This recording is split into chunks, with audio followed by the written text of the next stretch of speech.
Le agradezco mucho a Rubén Aguilar, catedrático, consultor y ex vocero de la Presidencia de la República en el sexenio de Vicente Fox, que esté aquí en el estudio esta mañana. ¿Cómo está, Rubén?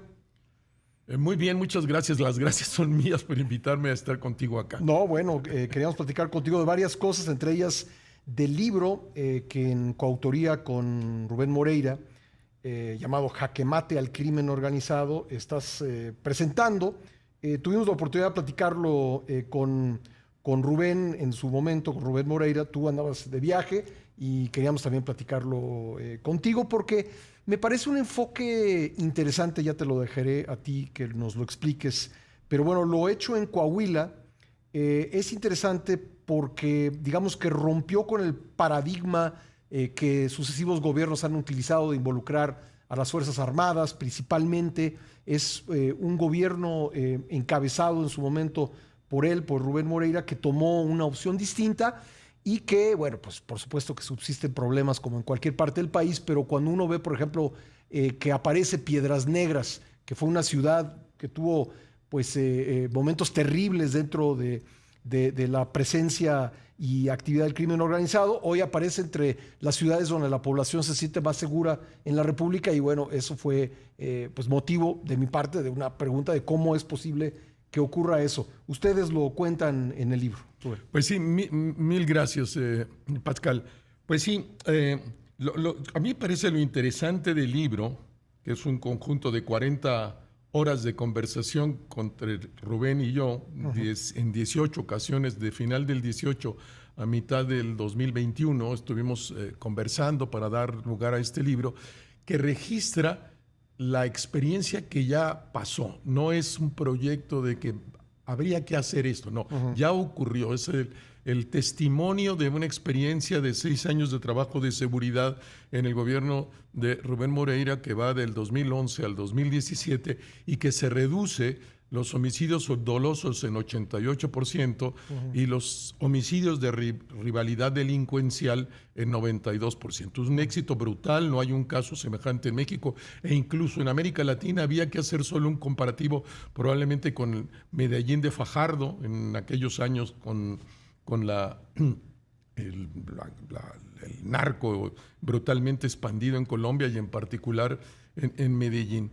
Y bueno, el libro comienza con un primer capítulo donde da cuenta pues, del problema que había en el gobierno de Humberto Moreira, hermano de Rubén Moreira, aunque ya el último año, donde ocurre lo de Allende, está un gobernador sustituto que por ese periodo, porque Humberto Moreira se ha venido a la presidencia del PRI, y Humberto, que tuvo una relación tensa con el presidente Calderón, el presidente Calderón planteaba que su gobierno había relación con el narco, etcétera. Entonces lo que Humberto decide es darle la seguridad, toda la seguridad al ejército. Y se trae al ejército. El general Galván, secretario de la Defensa, nombra el Plan Coahuila, así lo nombra, y se pone un general como encargado de la Policía del Estado, un general como encargado de las cárceles y 12 generales a cargo de las 12 ciudades más importantes de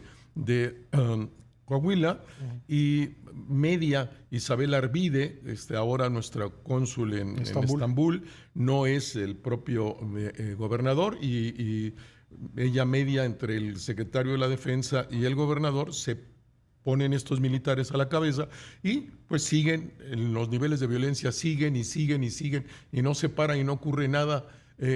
Y ella misma, en una entrevista conmigo que me hizo el favor de concederme, va narrando, y viene en el capítulo 1 a uno, los 12, 15 puntos, por qué los militares no deben enfrentar el tema de la seguridad policíaca, lo que le toca a la policía, porque siempre va a ser un fracaso. Y me parece que son criterios que valdrían para evaluar el fracaso del Ejército y la Guardia Nacional, que es el Ejército con otro uniforme, en el tiempo que va de este gobierno. Y más aún ahora que se ha anunciado una iniciativa preferente que será enviada al Congreso el próximo 1 de septiembre, para que a través de una ley, no a través de un cambio de la Constitución, se pueda formalizar el paso pues, de la Guardia Nacional al Ejército. Sí, que es, no sé, pues, me parece En ningún momento la Guardia Nacional ha dejado de ser el ejército.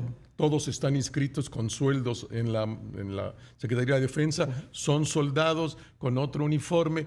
Y bueno, pues es muy grave porque quedó de que en la Constitución, sí quedó en la Constitución, cuando se aceptó la Guardia supuestamente civil, que el ejército el diciembre de 24 tendría que regresar a los cuarteles, incluyendo la Guardia Nacional. Entonces hay un problema para el presidente de la República, para el ejército, etcétera, que dice ahí que se tienen que regresar. Entonces, pues no sé cómo van a tener que resolver este problema y esta contradicción, porque lo que no, desde mi punto de vista, se puede aceptar es que la seguridad normal, cotidiana, quede a manos del ejército. Ya países que lo tuvieron así, como la Gendarmería francesa desde el 2009 ha pasado al Ministerio del Interior. Petro ahora en Colombia plantea que la Policía Nacional Colombiana pase a control, no del que está ahora en el ejército, pase a control también del Ministerio del Interior. La tendencia en los países donde la policía estuvo bajo la égida del ejército es que vuelvan a las estructuras civiles. Aquí vamos en sentido contrario. Sí, ¿y por qué, digamos, con base en lo que investigaste sobre lo sucedido en Coahuila, llegas a la conclusión de que cuando se encarga la seguridad pública al ejército, pues nunca termina bien esto? Bueno, primero porque está ahí todos los datos del gobierno de Humberto Moreira, que militarizaron la policía. Es el primer estado que militariza a la policía, con apoyo directo del general secretario, y con los apoyo de los generales jefes de zona y de región.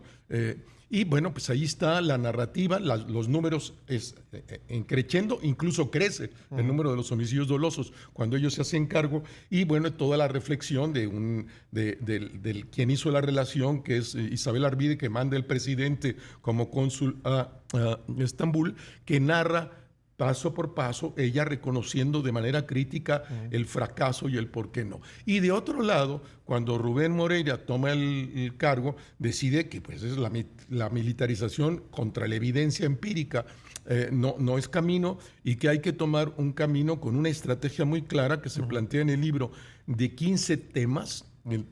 La mayoría de ellos que tienen que ver con prevención. De los 15, 8 son de prevención. 5 de la acción directa en contra del narco, y 2 de apoyo que tienen que ver con estadísticas serias, consistentes, para enfrentarte en la cara a lo que realmente está pasando, y con una comunicación muy abierta con la sociedad. Entonces, ahí está la evidencia, otra vez, aplicando con una estrategia civilista, no militar, y compleja, que no todo. Hoy la estrategia del presidente, la estrategia de Calderón y de Peña Nieto fue violencia, guerra. La estrategia del presidente López Obrador, me parece, es ceder el territorio, abrazos, no balazos. Y entonces, en los dos modelos han demostrado un fracaso rotundo. Más todavía, con 38,000 homicidios dolosos en cada uno, en 19, en 20, en 21. Pienso que así terminará 22. Y como siguen la misma estrategia, pues 23 y 24 será igual, porque si el resultado es esto, pues tienes los mismos resultados. En cambio, en este modelo integral de una estrategia con 15 elementos, pues entonces, prevención, ¿qué es? Prevención es generar empleos formales. El gobernador generó 180,000 nuevos empleos formales, más que los 3 sexenios anteriores de Coahuila.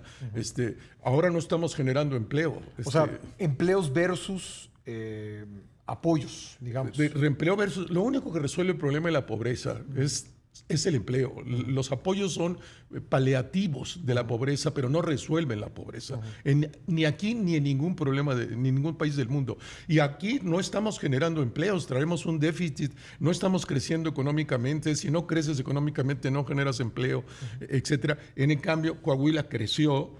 Coahuila generó 180,000 empleos directos nuevos. Coahuila le arrebató al narco, a los jóvenes, creando 240 nuevas preparatorias, 8 nuevas universidades, presupuestos como nunca en educación, en cultura, en deporte, relación intensa con la sociedad civil organizada, acercamiento con las organizaciones de los padres de las víctimas, etcétera, etcétera. Y de otro lado, también pues enfrentar al crimen, porque al crimen hay que enfrentarlo, ¿no? Si tú le das al crimen la mano, te agarra la pata, que es lo que le han hecho desde mi punto de vista al presidente López Obrador, y muy grave, también al ejército y al ejército Guardia Nacional, que es el propio ejército.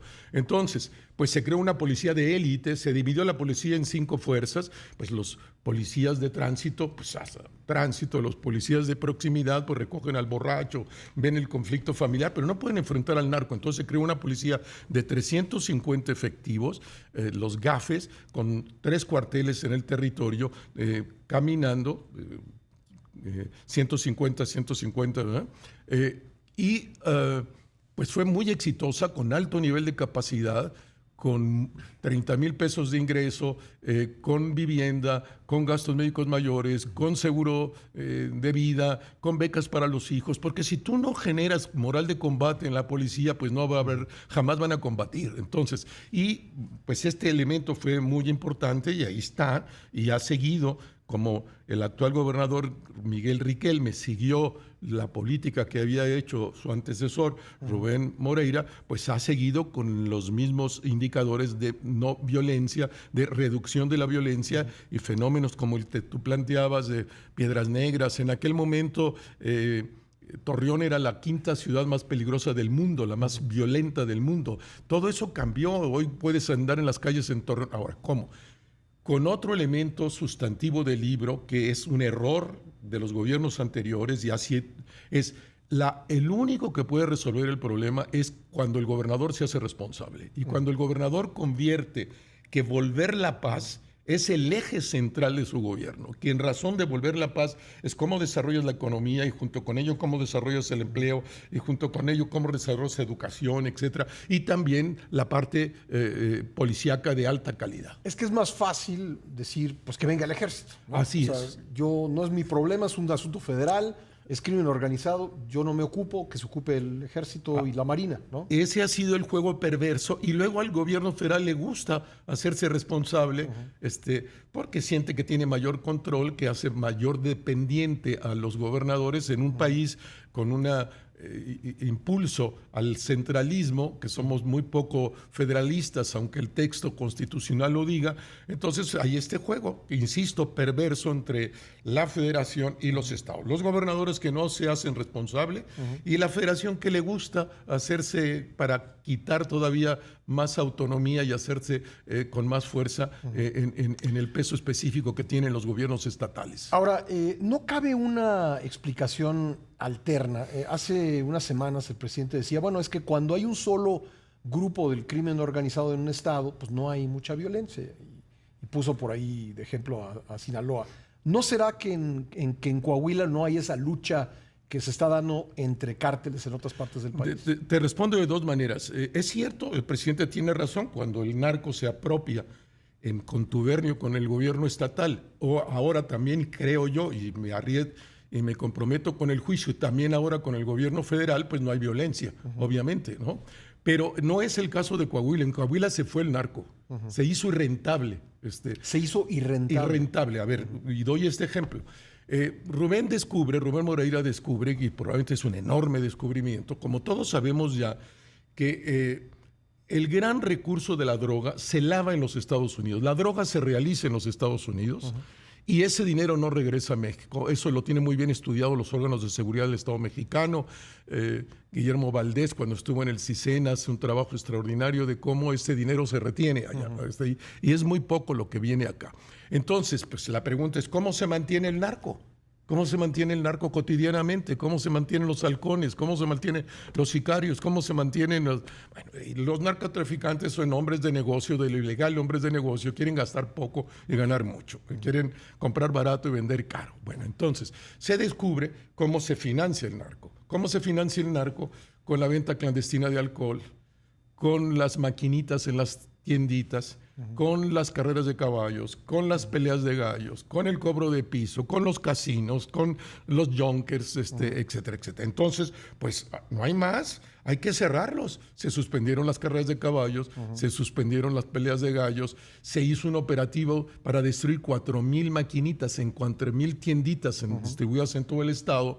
se cerraron los yunques, en Coahuila solo se roban carros viejos, se destruyen y las chatarreras las venden a la cerera, en un juego todo llega legal a la cerera, pues ya no hay posibilidad. Entonces se cerró y los narcotraficantes como hombres de empresa pues buscan rentabilidad, si les cuesta mucho y además si tienes una policía que les dice, ok, ¿quieres matarte? Le entramos. Pues entonces razona, y lo que hicieron se fueron, punto. Se fueron. Estamos conversando con Rubén Aguilar Valenzuela sobre su libro, el libro que ha escrito en coautoría con Rubén Moreira, Jaque Mate al Crimen Organizado, Coahuila, una estrategia multidimensional para la paz. ¿Es replicable esto en otros estados de la República o tiene que ver con las condiciones propias de Coahuila? Mira, qué buena pregunta. De hecho, el prólogo es de Jorge Castañeda y Jorge Castañeda pues plantea eso. ¿Es posible replicar este modelo?